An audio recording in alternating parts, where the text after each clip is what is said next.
consulted the Google, and I learned that there's not that many practicing days until Christmas, so we'd better get to work. So I've put together a collection of 3 Christmas carols to get you started.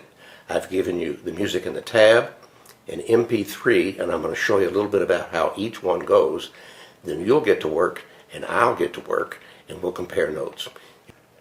Silent Night is one of the first songs that I remember being able to sing harmony when we would go out and sing Christmas carols at Christmas time.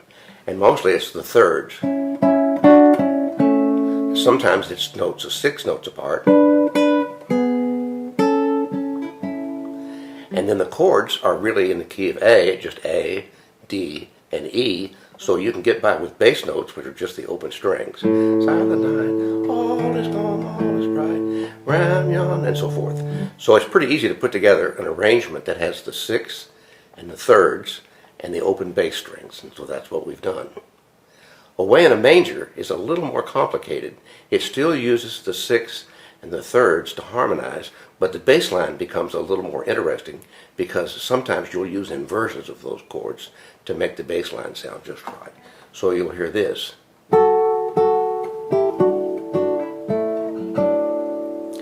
And then you'll hear the bass line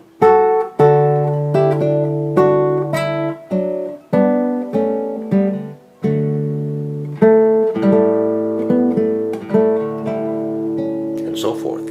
So you'll have a little bit more work to do, a little bit more action in the left hand. You'll have to keep up with the bass notes, not just the thirds and the sixths. Finally, I put together a version of an Appalachian carol, which you may know as I Wonder as I Wander. And what I've done here is just play the melody first as a single voice. And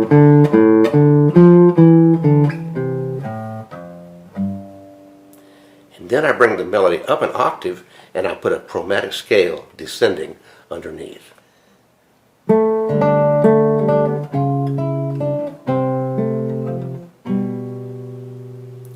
So 3 tunes, some different ways to do them. Now I haven't told you everything yet because I don't remember everything. I'll go back and refer to what I've done before. I'll see if I can come up with some new ideas, and Merry Christmas to us in the meanwhile.